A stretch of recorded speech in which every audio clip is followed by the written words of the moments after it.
वालेकुम स्टूडेंट्स। आज हम पढ़ने वाले हैं मैथ क्लास 9 का। बुक है हमारे पास सिंटेक्स वालों की। बुक का बर्तन मैं आपको दिखा देती हूँ। देखें बुक ये है सिंटेक्स वालों की बुक क्लास 9 मैथ। ठीक है, इसका हम पढ़ने वाले हैं चैप्टर नंबर 1। चैप्टर नंबर 1 का नाम है रियल एंड कॉम्प्लेक्स नंबर्स। ठीक है, चैप्टर नंबर 1, उसके बाद रियल एंड कॉम्प्लेक्स नंबर्स की हम करने वाले हैं एक्सरसाइज 1.1। एक्सरसाइज 1.1 का सवाल नंबर 1 है, identify the following numbers is rational and irrational numbers, also right each one in separate column. मतलब हमारे पास सवाल नंबर 1 में पूछा गया बेटा कि आइडेंटिफाई करना है नीचे दी हुई फ्रैक्शंस को कि कौन सी फ्रैक्शन रैशनल है एंड कौन सी इररेशनल है। फिर उनको आइडेंटिफाई करने के बाद हमें सेपरेट कॉलम में मेंशन करना है। ठीक बेटा, अब हम यहाँ पे बेटा फ्रैक्शन नोट डाउन कर लेते हैं, उसके बाद मैं आपको आइडेंटिफाई करने का तरीका बताती हूँ। अच्छा बेटा, यहाँ पे जो rational and irrational numbers identify करना है ना, तो ये जो कॉन्सेप्ट है रैशनल एंड इररेशनल नंबर्स का, ये मैंने अपनी प्रीवियस वीडियो में डिटेल से समझाया है। अगर आप चाहें तो आप जाके प्रीवियस वीडियो देख सकते हैं, आपके कॉन्सेप्ट क्लियर हो जाएंगे। लेकिन यहाँ पे मैं आपको मोटा मोटा समझा देती हूँ कि रैशनल नंबर्स वो होते हैं जो सिंप्लीफाई हो जाए, और इररेशनल नंबर्स वो होते हैं जो ना तो टर्मिनेट होते हैं, जो ना तो सिंप्लीफाई होते हैं, और जो ना ही एक जैसे आते हैं। ठीक बेटा, अगर आपको क्लियरली समझना है, मैं अगर आपको सजेस्ट करूँ तो बेटा आप जाएं डिस्क्रिप्शन बॉक्स में, उसके अंदर जाके आप लिंक के अंदर जाएं और वीडियो पूरी देख लीजिए। आपकी एक्सरसाइज नंबर 1.1 बहुत आसान हो जाएगी। ठीक बेटा, अच्छा यहाँ पे मैं आपको क्वेश्चन उतार देती हूँ फ्रैक्शंस तमाम, उसके बाद हम सॉल्व कर लेंगे।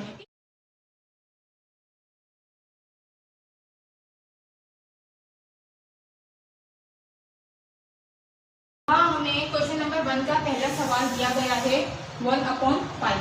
ठीक है, इसको हमें पहले डेसिमल में कन्वर्ट करना है इस फ्रैक्शन को, फिर हमें इस फ्रैक्शन को पहले हमें सिंप्लीफाई करना है, उसके बाद मालूम करना है कि रैशनल है एंड इररेशनल है। ठीक है बेटा, अब यहाँ पे 1/5 को हमने क्या किया, डिवाइड किया। आप चाहें तो हाथ से भी कर सकते हैं, चाहें तो कैलकुलेटर से भी। ठीक है, इसका आंसर आता है 0.2। ठीक है, जब आप इसको सिंप्लीफाई करेंगे बेटा तो इसका आंसर आएगा 0.2। इसको सिंप्लीफाई करने के बाद यानी सिंप्लीफाई हो चुका है, ये मैंने आपको क्या बताया था, रैशनल नंबर्स वो होते हैं जो सिंप्लीफाई हो जाए, तो ये हो गया हमारा रैशनल नंबर। ठीक बेटा, अब आ लेते हैं क्वेश्चन नंबर 2 पे। क्वेश्चन नंबर 2 है √2/8। ठीक है, इसको जब हम √2 को सिंप्लीफाई करते हैं कैलकुलेटर की मदद से, तो ये हमारे पास ये आती है ये वैल्यू 1.41421। ठीक है, अपॉन 8 को ले लेते हैं, फिर इसको हम डिवाइड कर लेते हैं, ये आंसर आ जाएगा हमारा। बेटा ऐसा आंसर आएगा, देखिए 0.176776, और ये आगे वैल्यू चलती जा रही है, खत्म नहीं होगी वैल्यू। ठीक है, ये चलती ही जाएगी। तो ये है नॉन टर्मिनेटिंग फ्रैक्शन। तो नॉन टर्मिनेटिंग फ्रैक्शन वो फ्रैक्शंस होती हैं जो इररेशनल नंबर कहलाती हैं, इररेशनल नंबर। ठीक है बेटा, अब आ जाते हैं हम सवाल नंबर 3 पे। 3 है 5/√6। तो इसको हम √6 को सिंप्लीफाई कर लेते हैं। आपको बेटा पेपर में कैलकुलेटर छोटा वाला जो होता है वो अलाउ होता है, तो आप कैलकुलेटर की मदद से सिंप्लीफाई कर लीजिए।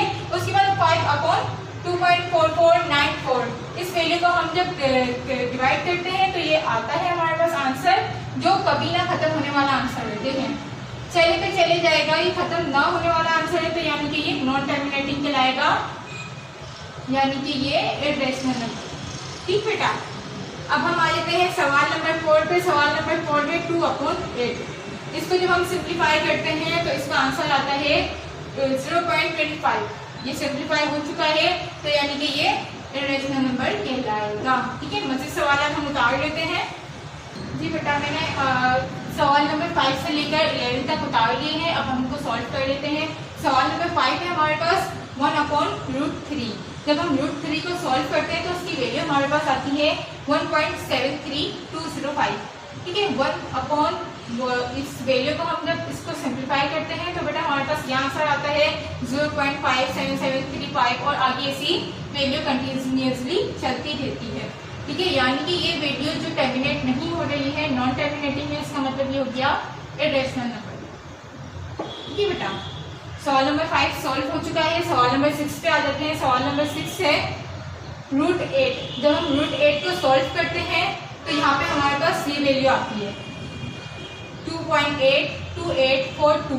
ठीक है, इसी ये बेटा कंटिन्यूसली चलती रहती है, वैल्यू खत्म नहीं होती है, चलती ही रहती है। पॉइंट के बाद वैल्यू सेम नहीं है, ये इरेशनल नंबर कहलाएगी। ठीक बेटा, इसके बाद हम आ जाते हैं क्वेश्चन नंबर 7 पे। 7 है ई। ठीक है, ये कांस्टेंट वैल्यू होती है। ये जो है बेटा इंपॉर्टेंट क्वेश्चन है, ये एमसीक्यूज में आ जाता है, तो आपने इसका याद रखना है। ई जब भी आएगा तो इसकी वैल्यू जो है आपके पास इरेशनल में आएगी। ठीक है, जब आप इसको ई को सॉल्व करेंगे तो इसकी वैल्यू जो है इरेशनल में आती है। तो ये देखें, यहाँ पे मैंने ई को सॉल्व किया है, इसकी वैल्यू जो है इरेशनल फॉर्म में आई है, कभी ना खत्म होने वाली है, तो ये इरेशनल। ई को आप देखें, ई जब भी आप देखेंगे एमसीक्यूज में आ सकता है, ये पूछा जाता है, ये और एक पाई, ये दोनों वैल्यूज ऐसी हैं जो एमसीक्यूज में आ जाती हैं, तो आपको याद रखना है कि ये जो है इरेशनल नंबर कहलाएंगे। ठीक बेटा, इसके बाद हम आ जाते हैं सवाल नंबर 8 पे। सवाल नंबर 8 में पाई की वैल्यू होती है 22/7।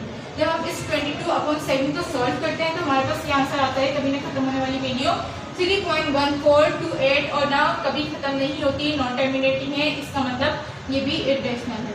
इसको आप बेटा टिक कर लीजिए। ये ई और पाई ये दोनों जो है एमसीक्यूज में पूछा जा सकता है। ठीक बेटा, इसके बाद हम सवाल नंबर 9 पे आए थे। सवाल नंबर 9 है √5। √5 पे हम सॉल्व करते हैं तो यहाँ पे हमारे पास वैल्यू आती है 2.263666 और आगे कभी ना खत्म होने वाली वैल्यू है, यानी कि ये भी इरेशनल नंबर कहलाएगी। इसके बाद सवाल नंबर 10 पे आ जाते हैं। सवाल नंबर 10 है 22/3। इसको सॉल्व किया तो बेटा यहाँ पे 7.333 कभी ना खत्म होने वाली वैल्यू है, लेकिन यहाँ पे पॉइंट के बाद गौर से देखने वाली बात है बेटा, फिर से देखिएगा, पॉइंट के बाद 333 सेम आ रहा है, अलग तो नहीं है ना, इसका मतलब है ये है इरेशनल नंबर, ये इरेशनल नंबर नहीं कहलाएगा। पॉइंट के बाद ऐसी वैल्यू जो सेम हो, एक तो टर्मिनेट भी, एक तो बेटा खत्म भी नहीं होती, सॉल्व भी नहीं हो रही, चले जाएगी, दूसरा ये कि सेम है, तो ये कहलाएगा इरेशनल नंबर। अगर ये सेम वैल्यू नहीं होती, पॉइंट के बाद 1 2 3 4 5 एक्सपायर जो भी होता बेटा, तो ये जो है इरेशनल नंबर कहलाती, बट अभी ये जो है इरेशनल नंबर कहलाएगी। मुझे यकीन है मैं आप तमाम को अच्छे से समझा पाई। ठीक है, आगे आ जाते हैं हम सवाल नंबर 11 पे। सवाल नंबर 11 है 1/5। ठीक है, अब जब हमने इसको सॉल्व किया तो इसकी वैल्यू आती है 1/3.40। ठीक है, फिर जब उसको मजीद सॉल्व करते हैं तो बेटा ये देखिए इसकी वैल्यू ये है 0.3184, आगे चलती ही जाएगी, खत्म नहीं होगी, ये भी इरेशनल है। हम एक्सरसाइज नंबर 1.1 का सवाल नंबर 1 कर चुके हैं। हमने आइडेंटिफाई किया फ्रैक्शंस को, उसके बाद हमने उनको सेपरेट कॉलम में इस तरह से मेंशन कर दिया कि आया ये रेशनल है या इरेशनल है। अब हम सेकंड सवाल पे चले जाते हैं। सेकंड सवाल पहले वो उतार लेते हैं, उसका सॉल्व करते हैं। एक्सरसाइज 1.1 का हमने सवाल नंबर 2 यहाँ बोर्ड पे उतार लिया है, इसको हम रीड कर लेते हैं और इसको हम सॉल्व कर लेते हैं। सवाल है convert the following into decimal fraction, यानी जो हमें फॉलोइंग फ्रैक्शंस दी गई हैं इन्हें हमें कन्वर्ट करना है डेसिमल में। देन उसके बाद also indicate them it's terminating and non terminating decimal fractions, यानी जब हम इसको बेटा डेसिमल में कन्वर्ट कर लेते हैं फिर हमें मालूम करना है कि ये आया टर्मिनेटिंग फ्रैक्शन है या फिर नॉन टर्मिनेटिंग फ्रैक्शंस है। तो बेटा हम इसको सॉल्व कर लेते हैं। पहला सवाल है, सॉल्व करने से वो ज़्यादा समझ आ जाएगा। पहला सवाल है 5/8, इसे हमें पहले डेसिमल में कन्वर्ट करना है। डेसिमल में जब हम 5/8 को कन्वर्ट करते हैं तो आंसर आता है हमारे पास 0.625, यानी कि बेटा ये सॉल्व हो चुका है, ये टर्मिनेट हो चुका है, तो ये क्या कहलाएगा टर्मिनेटिंग फ्रैक्शन। ठीक है, टर्मिनेटिंग फ्रैक्शन 5/8 जो है बेटा हमने जब इसको सिंप्लीफाई किया, डेसिमल में कन्वर्ट किया, तो ये हमारे पास क्या आया टर्मिनेटिंग फ्रैक्शन आया। ठीक बेटा, इसके बाद हम सेकंड सवाल पे आ जाते हैं। सेकंड पूछा गया है हमसे 4/8। जब हम 4/8 को डेसिमल में कन्वर्ट करते हैं तो हमारे पास आंसर ये आता है 0.22222, कभी ना खत्म होने वाली वैल्यू है, यानी नॉन टर्मिनेटिंग है, तो ये क्या कहलाएगा non terminating fraction, non terminating fraction. ठीक बेटा, थर्ड सवाल पे आ जाते हैं। थर्ड सवाल हम हमसे पूछा गया है 1/15। जब हम 1/15 का बेटा डेसिमल निकालते हैं तो इसका डेसिमल आता है 0.66666, कभी ना खत्म हो रहा है, तो यानी कि ये भी क्या कहलाएगा, non terminating fraction, non terminating fraction. ठीक बेटा, सवाल नंबर 4 पे आ जाते हैं। सवाल नंबर 4 हमसे पूछा गया है 49/8। जब हम इसको बेटा कन्वर्ट करते हैं डेसिमल में तो हमारे पास आंसर आता है 6.125, 6.125, यानी कि टर्मिनेट हो चुका है, तो ये क्या कहलाएगा, टर्मिनेटिंग फ्रैक्शंस। सवाल नंबर 5 पे आ जाते हैं। सवाल नंबर 5 हमसे पूछा गया है 207/15। जब हम इसका डेसिमल निकालते हैं तो इसका डेसिमल आता है 13.8, यानी कि सॉल्व हो चुका है, टर्मिनेट हो चुका है, तो ये टर्मिनेटिंग फ्रैक्शन कहलाएगा। लास्ट क्वेश्चन है बेटा इस सवाल का हमारे पास क्या है, 50/76। जब हम इसको बेटा डेसिमल में कन्वर्ट करते हैं तो इसकी वैल्यू आती है 0.6265789, और आगे चलती ही रहती है, खत्म नहीं होती, तो यानी कि ये क्या कहलाएगी, नॉन टर्मिनेटिंग फ्रैक्शन। उम्मीद करती हूँ बेटा आपको एक्सरसाइज नंबर 1.1 का सेकंड क्वेश्चन भी समझ आ गया होगा। अब हम नेक्स्ट क्वेश्चन की तरफ चलते हैं। बेटा क्वेश्चन नंबर 3 हमारे पास है, illustrate the following rational numbers और नंबर लाइन। ध्यान से समझिएगा बेटा, ये थोड़ा सा डिफिकल्ट क्वेश्चन है पहले दूसरे के मुकाबले में। ठीक, यहाँ पे बेटा हमें बताया गया है कि नीचे जो हमें फ्रैक्शन, फॉलोइंग फ्रैक्शंस है, ये तमाम 6 की 6, इन्हें हमें एक नंबर लाइन में कन्वर्ट करना है, मतलब इन तमाम को हमें एक लाइन के अंदर मेंशन करना है। ठीक है, ग्राफ होता है ना, ग्राफ का सवाल है ये बेटा। ये लाइन हमारे पास दी गई है, लाइन हमें बनानी है, इसके अंदर हमें मेंशन करनी है तमाम वैल्यूज को। ठीक, अब यहाँ पे हम पहले लाइन बनाना सीख लेते हैं। देखिए बेटा, ग्राफ के अंदर बीच में एक लाइन आएगी, उसके बाद हमें इस लाइन के बीच में, बीचों बीच 0 लेना होगा।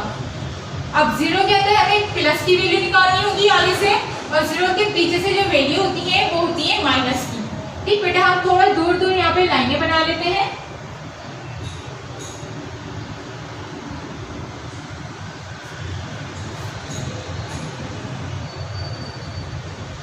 ठीक, अब यहाँ पे 1 2 3 4 5, यहाँ से माइनस में जाएगी, -1 -2 -3 -4 देन -5।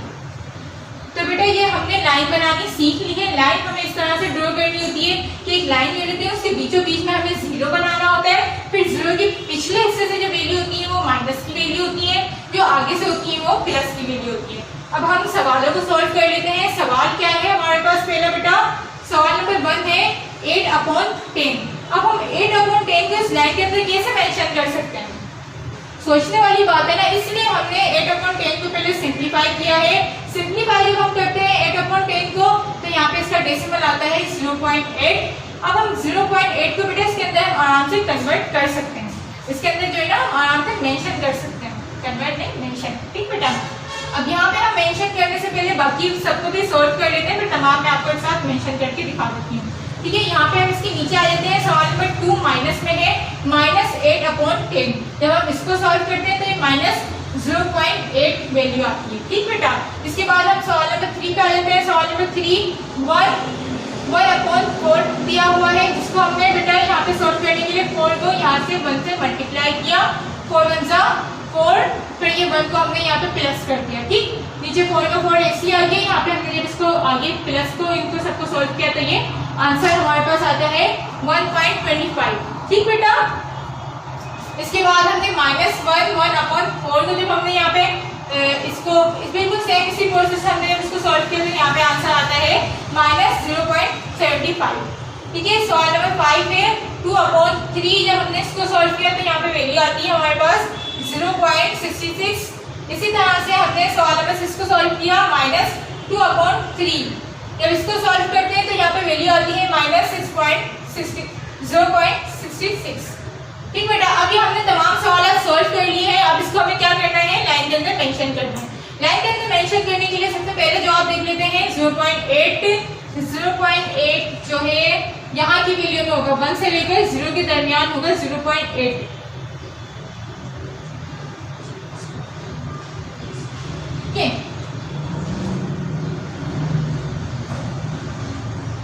देखिए बेटा, ये 8वीं जो लाइन है ना, यहाँ पे हमने इसको डॉट बना दिया और इसको हम जो है अब यहाँ पे हम बेटा 0.8 नहीं मेंशन करेंगे, हम सवाल ही मेंशन करेंगे। सवाल क्या था, 8.8/10।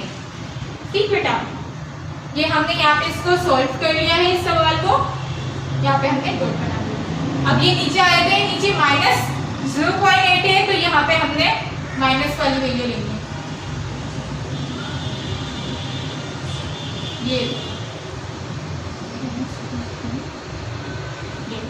ये दो सवाल सोल्व हो चुके हैं। अब हम थर्ड पे आ जाते हैं। थर्ड पे क्या है, 1.25 यहाँ पे आ जाता है। 1 2 3 4 5 6 7 8 9 10 यहाँ पे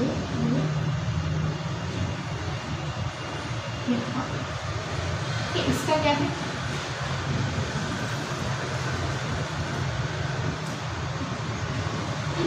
अब यहाँ पे आ जाते हैं। यहाँ पे वैल्यू दी गई है -0.75, तो 0.75 यहाँ पे होगा।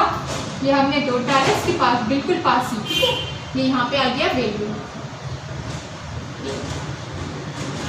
सेकेंड नेक्स्ट है 0.66। 0.66 कहाँ पे आएगा, यहाँ पे 6 1 2 3 4 5 ठीक, इसलिए यहाँ पे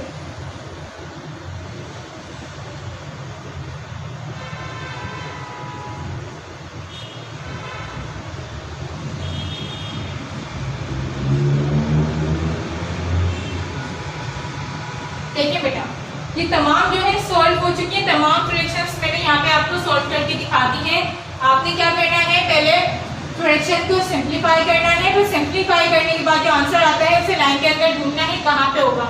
जैसे यहाँ पे हमने 0.8 को ढूंढा, 0.8 जो है 0 से लेकर 1 तक की वैल्यू के अंदर आएगा, तो यहाँ पे आएगा, हमने लिख दिया 8/10। उसके बाद हमने माइनस वाला ढूंढा, माइनस वाला माइनस की साइड पे आएगा, तो माइनस की साइड पे हमने ढूंढ के लिख दिया। बेटा हम क्वेश्चन नंबर 3 कंप्लीट कर चुके हैं।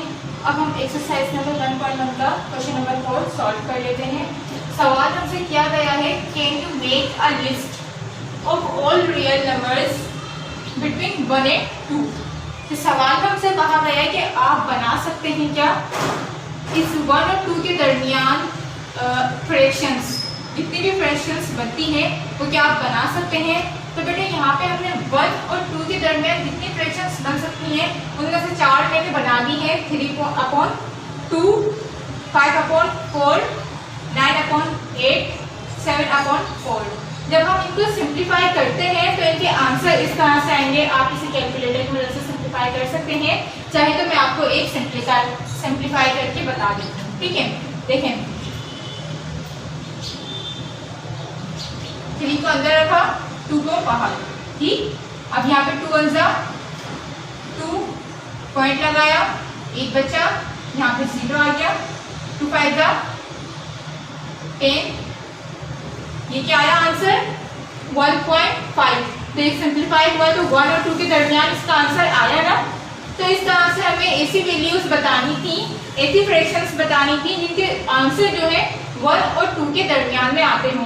तो 3/2, 5/4, 9/8, 7/4, ये तमाम ऐसी वैल्यूज हैं, ऐसी फ्रैक्शंस हैं, इनके जो आंसर हैं वो आएंगे 1 और 2 के दरमियान में। ठीक, इनके आंसर बेटा मैंने आपके लिए आसानी के लिए लिख दिए हैं, या बता दीजिए। ठीक, अब हम आ जाते हैं सवाल नंबर 5 पे।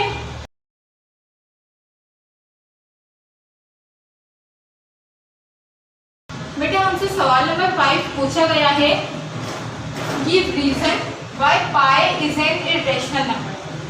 हमें रीजन देना है कि पाई इरेशनल नंबर क्यों कहलाता है। तो हम सब जानते हैं पाई जो है इसके बराबर होता है 2/22/7, ठीक है। जिसको अगर हम सॉल्व करते हैं तो इसकी वैल्यू ये आती है 3.142 और ये कभी नहीं खत्म होती, नॉन टर्मिनेटिंग वैल्यू आती है, इसलिए ये इरेशनल कहलाता है। सो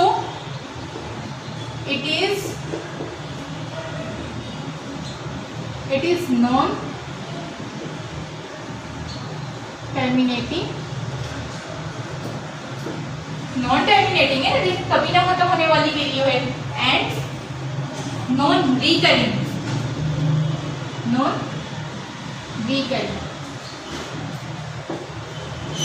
डेसिमल।